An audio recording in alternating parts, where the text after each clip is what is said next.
Olá, boa tarde, bom dia ou boa noite, a depender do horário que vocês estarão vendo esse vídeo. Hoje, eu e o Luiz, a gente vai ministrar uma aula sobre geometria espacial, seguindo os assuntos que a gente já vem ministrando, né, que os nossos outros colegas, na verdade, já vem ministrando. E, bom, vamos lá para a aula. Deixa eu colocar aqui na minha tela. Bom, eu acho que vocês estão vendo. Espera aí. Tá. Hum, Aqui. Isso, vocês estão vendo. Bom, hoje nós vamos falar dos corpos redondos, né? E o que é um corpo redondo? É uma definição tanto quanto rasa. Um corpo redondo é um corpo, uma figura geométrica que tem pelo menos um de seus lados de forma arredondada. Hoje nós estudaremos o cilindro, o cone e a esfera. A esfera é um caso particular porque ela não tem bem um lado, né? Então a definição que eu dei acima é um tanto quanto chula, mas a ideia é que vocês de maneira intuitiva entendam que um corpo redondo, bom, possui uma forma arredondada. A esfera é toda arredondada, mas ela não tem bem um lado, né? Porque ela é toda arredondada mesmo. E o primeiro corpo que a gente vai estudar hoje é o cilindro, né? E, bom, o cilindro, ele é uma figura geométrica, ele tem duas bases planas, circulares, e ao redor, né, no lado, ele possui uma superfície arredondada, uma superfície lateral arredondada. Eu vou falar de cada figura e depois eu e o Luiz vamos voltar em cada uma delas. Assim, agora eu estou falando de maneira breve, mas eu e o Luiz vamos voltar em cada uma delas e explicar direitinho como que elas são compostas, as fórmulas mais importantes para cada uma e esse tipo de coisa, tá? Então, bom, vamos lá. A segunda figura é o cone. E o cone ele é um corpo redondo que possui um único vértice, né? Que é aqui esse biquinho aí que vocês estão vendo, que é o ponto mais alto do cone, a altura máxima do cone. E ele tem uma base plana de forma circular. O cone lembra muito a pirâmide. A diferença entre o cone e a pirâmide é que o cone é arredondado, mas ele é arredondado por causa da sua base, que é uma base circular. Enquanto a pirâmide, ela é meio que quadradinha, né? Ela vai subindo, mas ela vai subindo assim, quadradinha, porque a base dela é uma base retangular ou quadrada. E é isto. E a última figura é a esfera. A esfera é um corpo redondo sem propriamente dito uma base, ou seja, a esfera não necessariamente é uma base, né? Ela é toda redonda, ela não é como o cilindro que tem uma base plana, ou como o cone que também tem uma base plana, ela é toda redonda. E daí, se você pegar qualquer ponto da superfície da esfera e traçar a distância dela, desse ponto até o centro da esfera, vai ser a mesma distância para qualquer ponto. Ou seja, todos os pontos na superfície da esfera, a distância entre todos os pontos para o centro é a mesma, porque essa distância, né, a gente chama de raio, que é a mesma coisa da circunferência. Bom, a gente vai falar agora do cilindro, né? E daí tem duas fórmulas totalmente essenciais a respeito do cilindro. E eu vou explicar as duas. A primeira eu já coloquei aí, que é a fórmula do volume. A fórmula do volume é a fórmula que mais cai nos vestibulares, no Enem e em concurso também. Então você precisa saber essa fórmula bem assim, você precisa ter a mente muito bem em mente, tá? Você precisa saber usá-la da melhor maneira possível, porque é, é a área do cilindro, assim, a parte do cilindro que mais cai nas provas. E bom, é, em outros momentos, vocês viram que, por exemplo, o volume de um paralelepípedo é a área da base vezes a altura, né?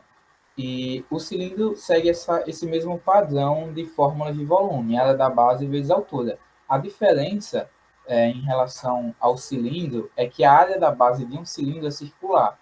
Então, vocês precisam ter isso em mente. E como é que a gente determina uma área circular simples, π vezes r ao quadrado, ou seja, o raio ao quadrado. Né? Então, você vai pegar o π e vai multiplicar pelo raio desse círculo ao quadrado. E daí πr ao quadrado, que é a área do círculo, vezes a altura do cilindro. Aí você determina o volume desse cilindro.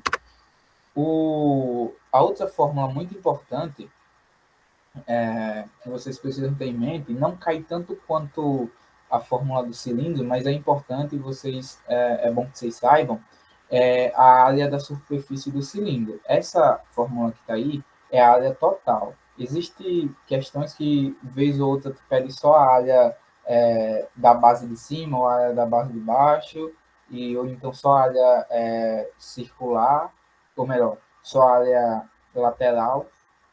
Só que depois que você aprender essa geral, você consegue destrinchar as outras, porque na verdade assim, não tem muito o que descobrir. O cilindro é formado por figuras que a gente já conhece. Nessa figura azul você pode ver o cilindro e ao lado tem as duas bases dele, a de cima e a de baixo, e tem uma parte retangular. Essa parte retangular, aí na imagem azul, é a parte lateral do cilindro. Eu não sei se vocês sabem, eu vou pegar uma folha aqui para talvez ficar mais simples o, o entendimento. Eu não sei se vocês sabem, mas o cilindro ele é formado por dois círculos, né, que são as bases de cima e de baixo, e por um retângulo, que é a parte lateral.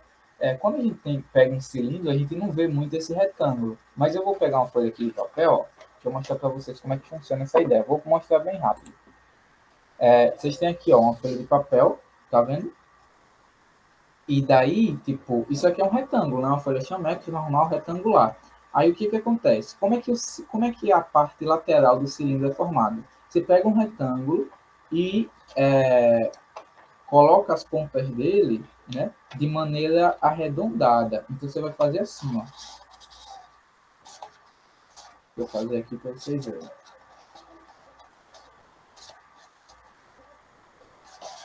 Espera aí, tá difícil. Tá. Ó, tá vendo que aqui é um cilindro? Ó, tem a parte circular, parte circular, parte circular. E aqui é o cilindro. Estão vendo? Aí, é por isso que ali tem a imagem do retângulo, porque a parte lateral do cilindro é um retângulo arredondado. Aí, quando você abre o retângulo, você fica com um retângulo normal, tá? É basicamente isso. Aí, como que é a área a área total da superfície do cilindro? Basicamente, você vai pegar as áreas das bases e vai somar com essa área retangular. Como é que a área do circular, né, dos dois círculos, eu já expliquei. É πr ao quadrado, que é, né, π vezes o raio ao quadrado. E a área do retângulo, vocês já viram em aulas passadas, que é a base vezes a altura. Né? É a mesma ideia do quadrado, base vezes altura. E, bom, só que a altura é a altura do cilindro normal. E como é que eu descubro a base dessa parte retangular? A base dessa parte retangular é o perímetro do círculo, da base circular. Você tem a parte retangular e a base desse retângulo aí azul é a mesma coisa que o perímetro das bases, né? As bases, tanto a base de cima quanto a base de baixo, ou melhor, tanto a base de cima quanto a base de baixo do, do, do cilindro são circulares, né? E daí o perímetro dessa circunferência equivale à base do retângulo, desse retângulo azul aí que forma a parte lateral do cilindro. Eu vou pegar a folha de novo para vocês terem uma ideia bem simples disso. Ó. Deixa eu fazer aqui o cilindro novamente. Ó, tá vendo aqui a base, a parte circular? Espera aí que tá meio... Ó, aqui tem um círculo, né? Que é... aqui é a base circular do cilindro, a parte de cima. Vamos supor que aqui seja a parte de cima. Aqui é um círculo. Né? Aqui é um círculo. Ó. Aí, quando a gente abre, isso aqui é o perímetro desse círculo, né? Esse comprimento aqui que eu estou passando o dedo é o perímetro do círculo. Quando eu abro a folha de papel, o perímetro do círculo se torna a base do retângulo, que forma a parte lateral do cilindro, né? Então, como é que a gente determina o perímetro de um círculo? Pela fórmula 2πr, né? Vocês não podem confundir. A área do círculo é πr ao quadrado. O perímetro do círculo é 2πr, tá? Então, a área da superfície do cilindro é a área circular de cima, mais a área circular de baixo. Espera aí, meus cachorros estão latindo. Meu Deus. É a área circular de cima, mais a área circular de baixo, ou seja, duas vezes a área do círculo, duas vezes πr ao quadrado, mais a área retangular, que é base vezes altura. A base é o perímetro do círculo, ou seja, 2πr vezes a altura. Tá? É basicamente isso.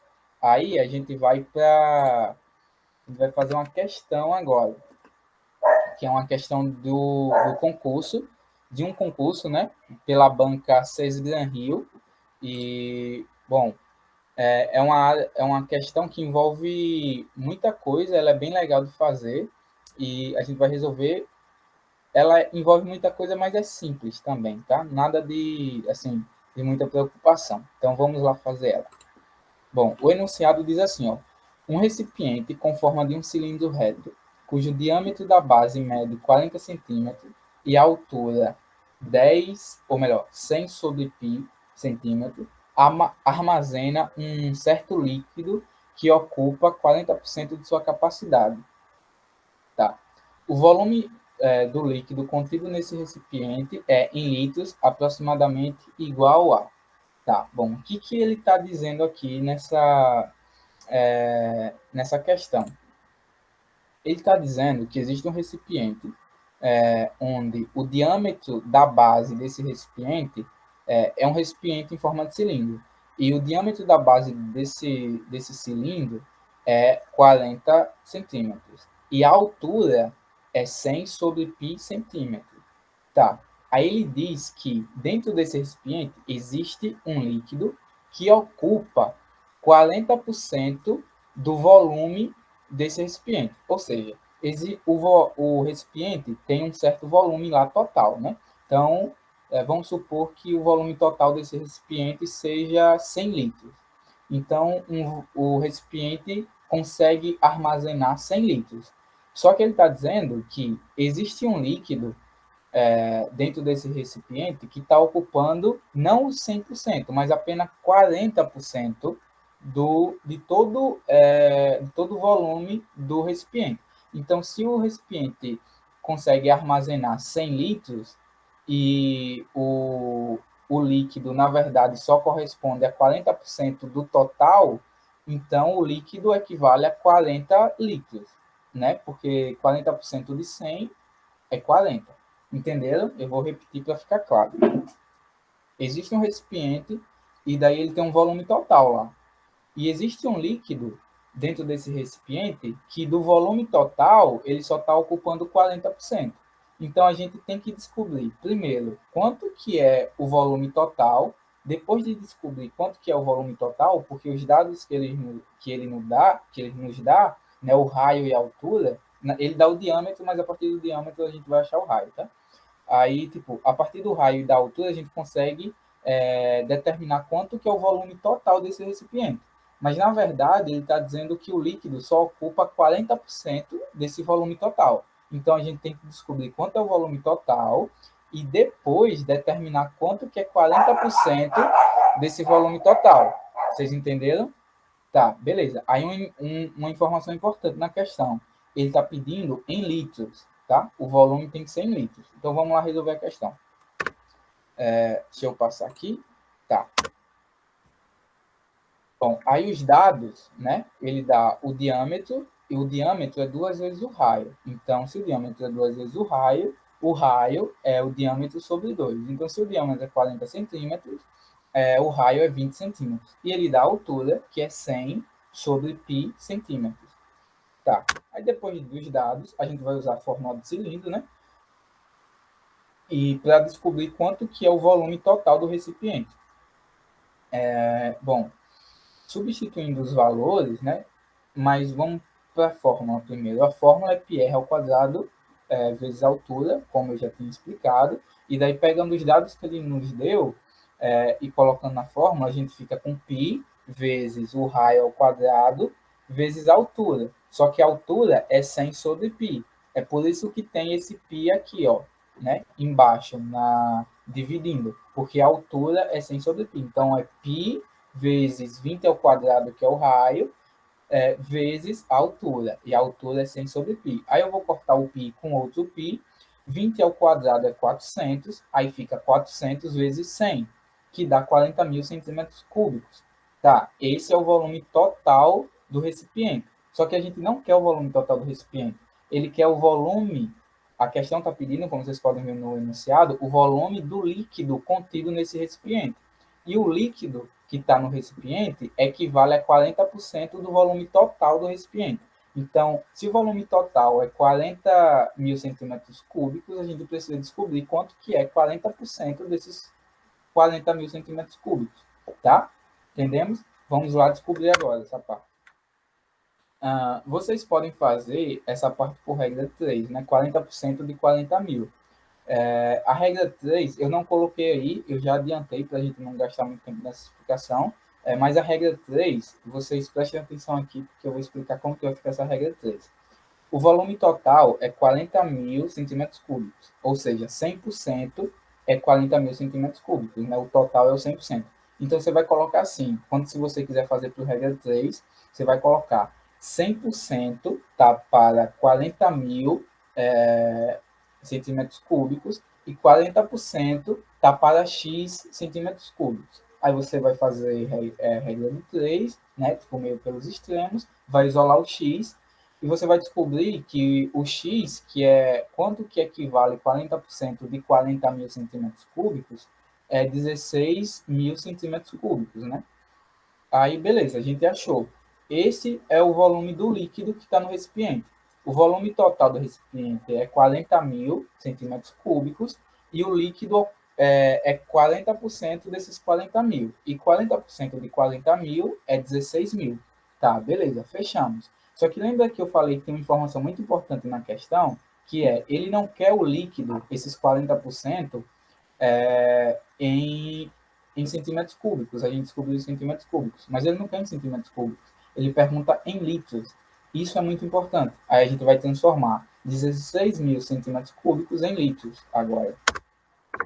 Bom, aí, transformando centímetros cúbicos para litros, a gente tem que, para a água, 1.000 centímetros cúbicos é igual a 1 litro.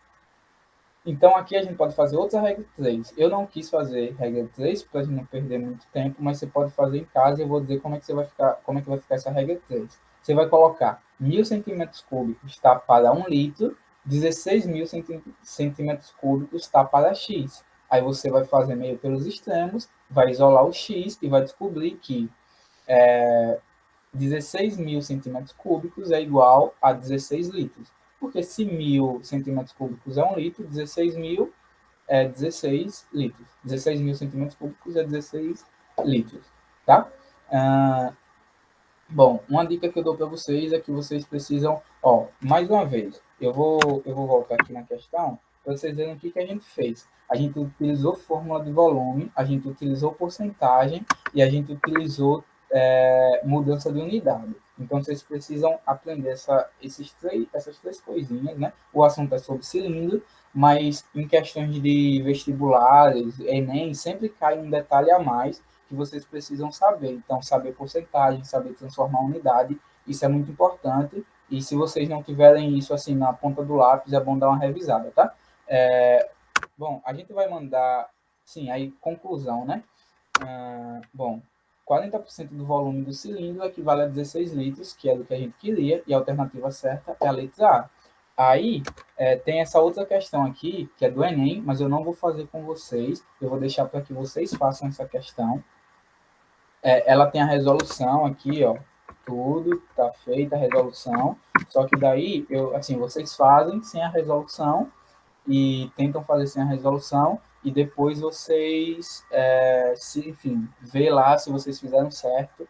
Não tem problema fazer de outra maneira. Se você conseguiu chegar na alternativa correta, você pode fazer de outra maneira. Eu fiz de um aqui, mas você pode utilizar outra, tá tudo bem, tá? Bom, eu acho que é isto. O Luiz vai continuar. A gente vai mandar uma lista de exercícios. Na lista de exercícios, nessas questões, eu não usei a fórmula da área da superfície, mas na lista de exercícios vai ter questões assim para vocês fazerem. Qualquer dúvida você manda para a gente e o Luiz vai continuar com a aula, tá? É isso. Obrigadinho e até mais.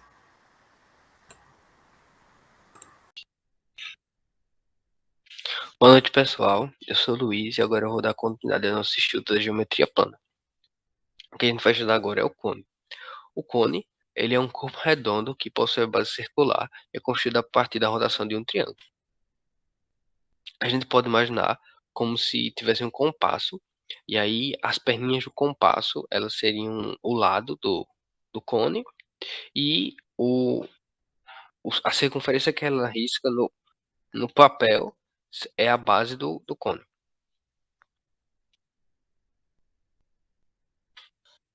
Bom, o cone tem três elementos principais: a geratriz, a altura e o raio. A geratriz ela se dá por qualquer segmento que parte do vértice e vai de encontro à circunferência, que é a base do cone.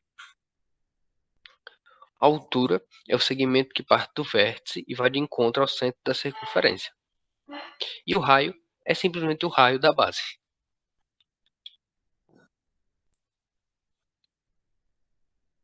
Bom, um cone ele vai ter infinitas geratrizes. Existem infinitas semirretas que partem do vértice em direção à circunferência, a bordinha da circunferência. Se fica melhor para entender, acho que fica melhor para entender assim. Então existem infinitas semirretas que partem do vértice lá em cima até a bordinha do cone, do limite do cone. E aí a gente pode entender isso como que são tantas geratrizes que elas formam um envoltório, por exemplo, no cone de trânsito. As infinitas geratrizes vão formando o ladinho do cone.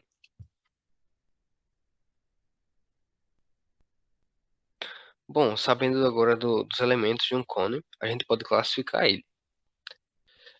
O cone reto é o cone que a gente mais utiliza e ele guarda algumas relações muito boas de se trabalhar. A gente define um cone reto quando o vértice do cone e o centro da circunferência eles estão alinhados. Quando E outra definição de um cone reto é que o eixo do cone, o eixo central do cone, ele vai formar um ângulo de 90 graus com a base do cone, que é o primeiro cone exemplificado aí. E aí, a altura do cone, ela é igual ao eixo do cone.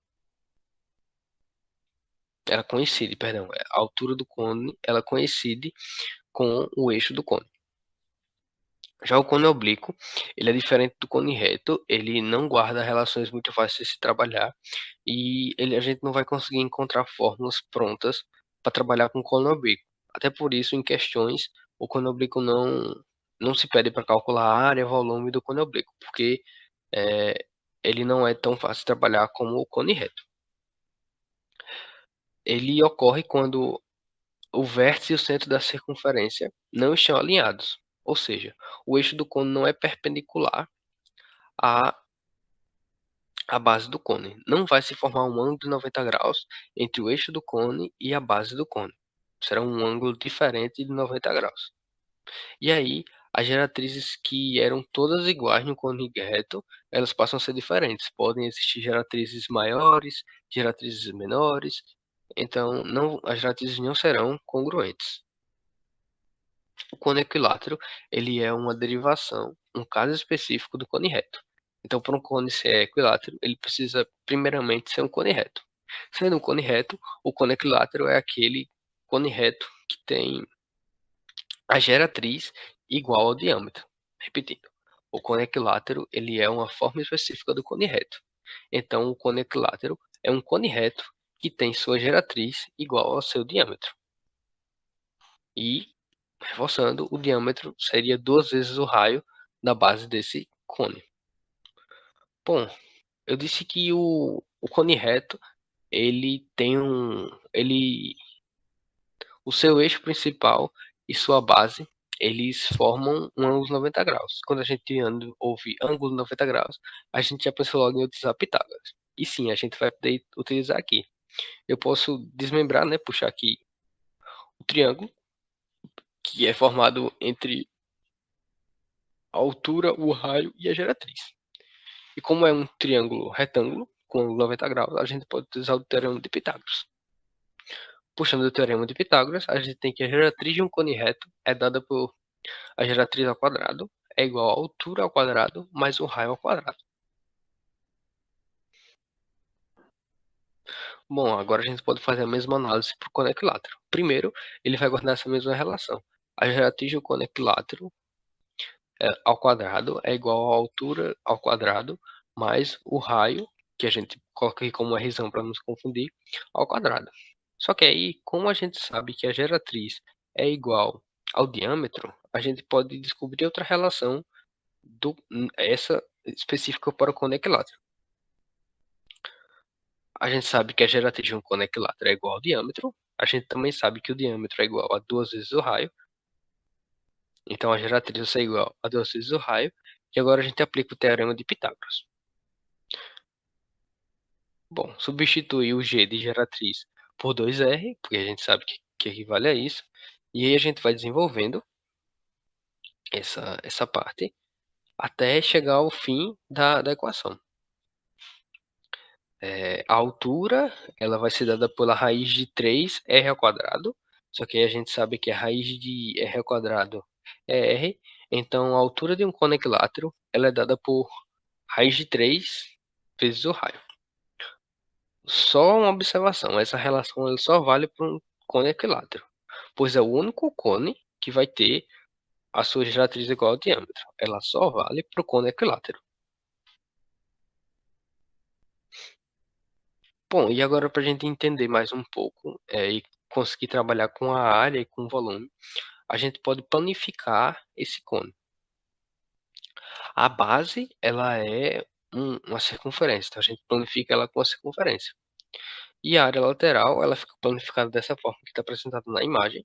E a gente só imaginar que se a gente unir tudo isso, né, unir os dois lados da, da área lateral com a circunferência embaixo, a base, perdão, a base embaixo, a gente vai ter um cone. Então, é uma forma planificada do cone, essa forma que está apresentada em amarelo. Bom, e agora a gente pode calcular a área do cone.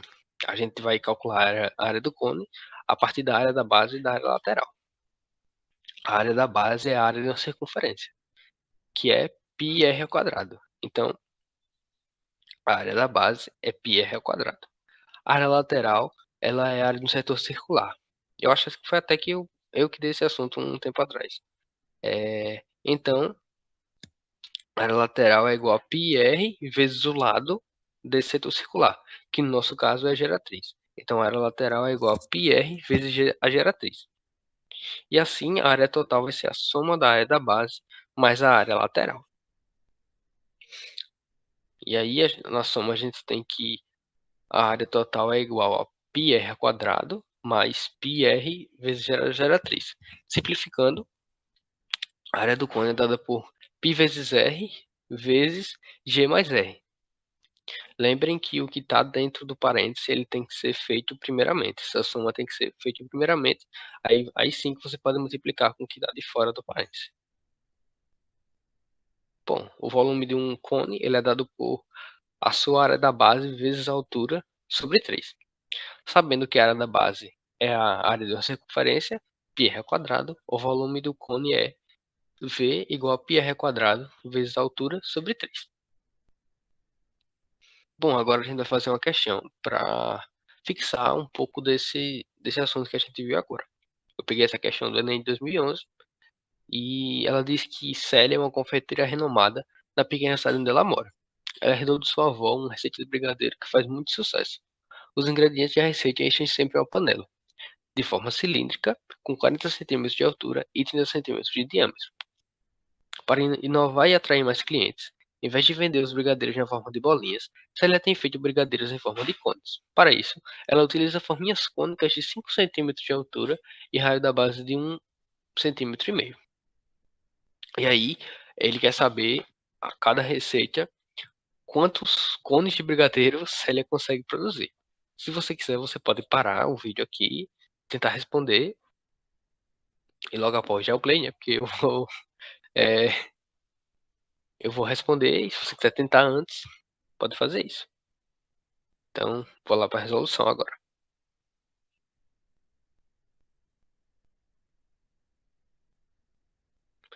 Bom, primeiro a gente vai calcular o quanto a Célia consegue produzir de brigadeiro em cada receita. A gente sabe que ela tem uma panela cilíndrica com um diâmetro de 30 centímetros. A gente sabe que o diâmetro é igual a 2 vezes o raio. Então, o raio equivale a metade do diâmetro. O raio da panela ele é de 15 centímetros. A altura da panela, que não foi informada, ela é de 40 centímetros. E como o π eles não deram na questão, a gente pode escolher arbitrariamente o 3,14. Ou, se você quiser, você poderia colocar uma escala de decimais, mas eu preferi utilizar o 3,14 porque é mais simples aqui. Bom, e aí a fórmula do volume do cilindro, que o Lucas apresentou lá no começo, é V igual a πr ao quadrado vezes a altura. Substituindo, a gente tem que π é 3,14 vezes o raio 15 ao quadrado vezes 40. E a gente obtém que a Célia ela consegue produzir 28.260 centímetros cúbicos de brigadeiro por cada receita que ela faz. Agora a gente precisa calcular o quanto cada forminha que ela utiliza para vender, ela comporta de brigadeiro. A forminha que a Célia usa, ela tem um raio de 1,5 cm, a altura de 5 centímetros, e a gente vai adotar π com 3,14.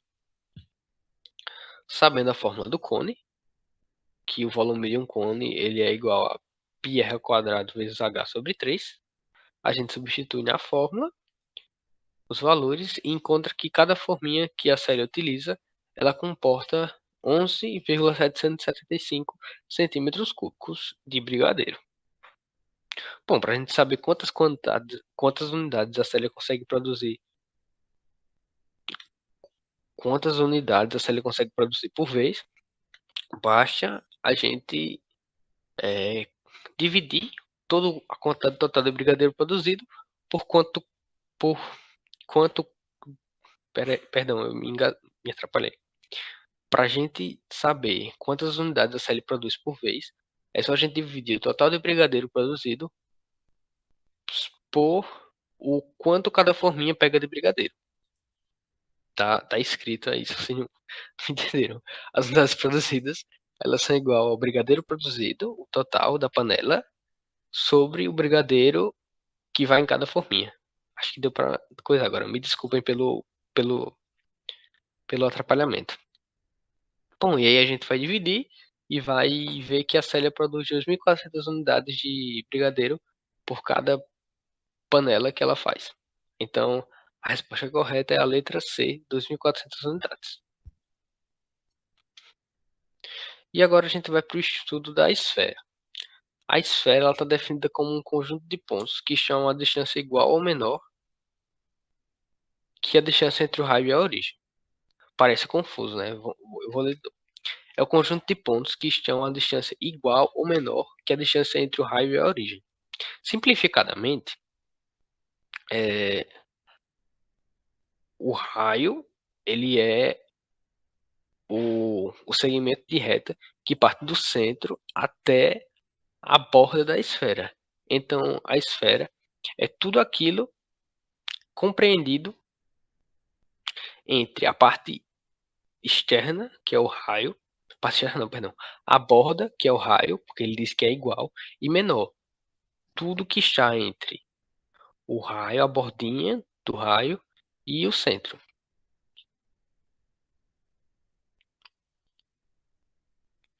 O diâmetro, ele vai ser 2 vezes o raio, né? E o centro é o centro da esfera. Bom, agora a gente vai para as relações dentro de uma esfera. A gente, para calcular a área de uma esfera, a gente não calcula a área da esfera em si, a gente calcula a área da superfície esférica, que de forma simplificada é como se fosse a casca da esfera. Você calcula o envoltório da esfera, você não calcula o que está dentro da esfera, porque aí você estaria calculando o volume. Você calcula o que envolve a esfera. É como se um ovo, um exemplo aqui, um ovo, suponhamos que o ovo fosse uma esfera. O ovo fosse de forma esférica. O ovo não fosse de forma oval, ele fosse de forma esférica. A gente calcularia toda a casquinha do ovo é a área. Toda a casca branca, branca ou morena, toda a casca do ovo, ela é a área. E aí a clara e a gema são o volume dessa esfera. O ovo pode ser qualquer tipo de ovo, ovo de codorna, ovo de qualquer um. Se no mundo ideal o ovo fosse uma esfera perfeita, o que a gente, para calcular a área, a gente calcularia a casca. A definição, sem ser utilizando o ovo como analogia, é que a superfície esférica é o conjunto dos pontos do espaço cuja distância à origem é igual ao raio. Então, agora a gente viu que a esfera ela compreende uma distância menor ou igual ao raio. Na superfície esférica, a distância é somente igual. Então, são somente os pontos que são os pontos mais externos da circunferência. A parte, o limite entre o que é uma esfera e o que não é mais. Então, a área da superfície esférica ela é igual a A de área é igual a 4π vezes r ao quadrado.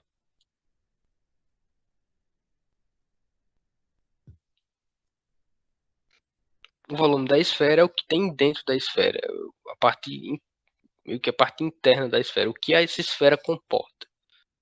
E aí o volume da esfera é V igual a 4πr a terceira sobre 3. Bom, e aqui eu encerro a aula, agradeço a vocês pela paciência e desejo bons estudos, e a gente está aqui para qualquer dúvida, pode falar com a gente aqui no YouTube, no WhatsApp, no Classroom, mas de preferência lá no grupo do WhatsApp que a gente ajuda, tá? Obrigado e boa noite.